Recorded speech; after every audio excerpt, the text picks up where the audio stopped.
ഈ മനുഷ്യൻ ബാങ്കിൽ വിചിത്രമായ ഒരു കാര്യം കണ്ടെത്തി. പണം പിൻവലിക്കാൻ വരുന്നവരിൽ നിന്ന് ₹1 ബാങ്ക് പിടിക്കുന്നത് അയാൾ ശ്രദ്ധിച്ചു. ഈ പൈസയെക്കുറിച്ച് ആരും അധികം ശ്രദ്ധിക്കാറില്ല എന്ന് ഇയാൾക്ക് മനസ്സിലായി. ഈ ചെറിയ സേവന ചാർജിൽ നിന്ന് കോടിക്കണക്കിന് രൂപ സമ്പാദിക്കാൻ അയാൾക്ക് ഒരവസരം കാണാൻ കഴിഞ്ഞു. ആ മനുഷ്യൻ ബാങ്കിലെ ഒരു ചെറിയ ജീവനക്കാരനായിരുന്നെങ്കിലും അയാൾ ജോലി ചെയ്തിരുന്ന ബാങ്കിന് കോടിക്കണക്കിന് ബാങ്ക് അക്കൗണ്ടുകൾ ഉണ്ടായിരുന്നു. ബാങ്ക് എല്ലാ ദിവസവും ഓരോരുത്തരുടെയും അക്കൗണ്ടിൽ നിന്ന് ₹1 വീതം കുറയ്ക്കുന്നുണ്ടായിരുന്നു. ഈ പണം സ്വന്തമാക്കിയാൽ ഒരു ദിവസത്തിനുള്ളിൽ കോടീശ്വരനാകാമെന്നും ആരും ഈ മോഷണം സംശയിക്കില്ലെന്നും അയാൾ കരുതി.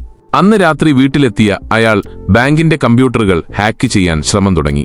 ഭാഗ്യവശാൽ അയാൾക്ക് കോഡിംഗ് അറിയാമായിരുന്നതുകൊണ്ട് ഈ ജോലി ചെയ്യാൻ ഒരു ബുദ്ധിമുട്ടും നേരിട്ടില്ല. അയാൾ ഒറ്റ രാത്രി കൊണ്ട് ഒരു PDF ഫയൽ തയ്യാറാക്കി മാനേജർക്ക് അയച്ചു.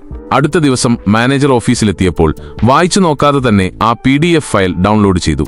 അയാൾ ഉടൻ തന്നെ മാനേജറുടെ കമ്പ്യൂട്ടർ ഹാക്ക് ചെയ്യുകയും മറ്റാർക്കും അറിയാത്ത മാനേജറുടെ ഒരു രഹസ്യം മനസ്സിലാക്കുകയും ചെയ്തു. എന്നാൽ ഇത് അയാൾക്ക് പ്രശ്നമല്ലായിരുന്നു.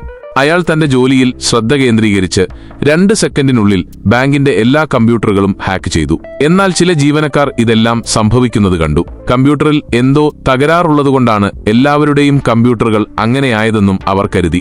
എന്നാൽ ഇത് അയാളുടെ യഥാർത്ഥ തന്ത്രമായിരുന്നു. അയാൾ വേഗത്തിൽ ബാങ്കിന്റെ പാസ്വേഡ് സ്വന്തമാക്കി. ഇപ്പോൾ അയാൾ ബാങ്കിന്റെ സെർവറുമായി ബന്ധിപ്പിച്ചിരുന്നു. ലക്ഷക്കണക്കിന് ഉപഭോക്താക്കളുടെ അക്കൗണ്ടുകളിൽ നിന്ന് ഓരോ പൈസയും അയാൾ വേഗത്തിൽ പിൻവലിച്ചു. 1 മിനിറ്റിനുള്ളിൽ അയാൾ കോടീശ്വരനായി. ഇപ്പോൾ അവന്റെ സന്തോഷത്തിന് അതിരില്ലായിരുന്നു. അപ്പോഴാണ് പെട്ടെന്ന് വാതിലിൽ ആരോ വന്നുമുട്ടിയത്. അവർ അച്ഛന് പണം കടം കൊടുത്ത ആളുകളാണെന്ന് അയാൾ കണ്ടു. എന്നാൽ അച്ഛന് പണം തിരിച്ചടയ്ക്കാൻ കഴിഞ്ഞിരുന്നില്ല. അതുകൊണ്ടാണ് അവർ ചോദിച്ചു വന്നിരിക്കുന്നത്.